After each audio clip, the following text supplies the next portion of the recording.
अबे मोर पारा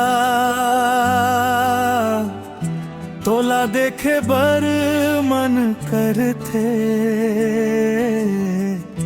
पहली नजर माही दिल तोर माटर करथे।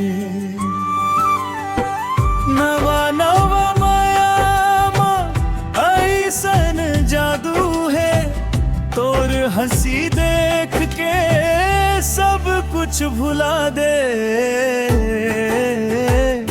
अबे मोर पारा आके पास बैठ जा, मोर दिल के बात ला धीरे धीरे कह जा। अबे मोर पारा नवा नवा प्यार है, तोर संग जीना मोर अब संसार है।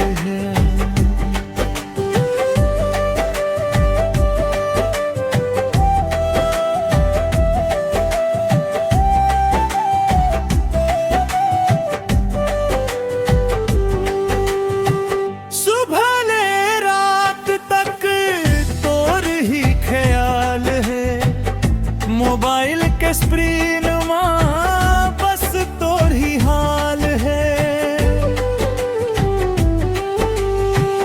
तोर संग बात करके टाइम उड़ जाते, नवा नवा माया माँ दिल खुश हो जाते।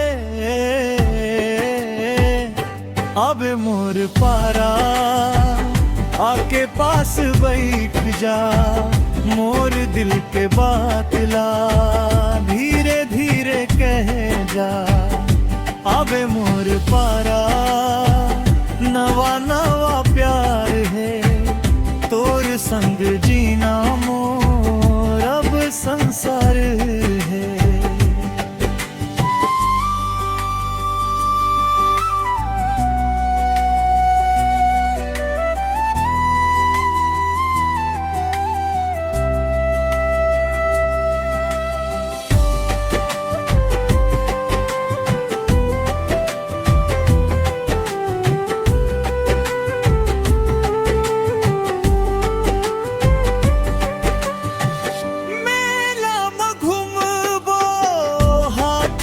हाथ धर के चांद तारा तोड़ के लगो तोर भर के।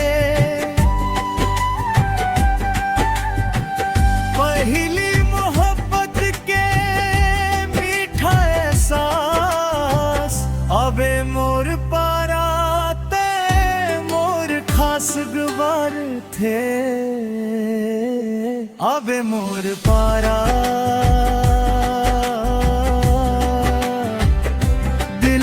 बस गेरे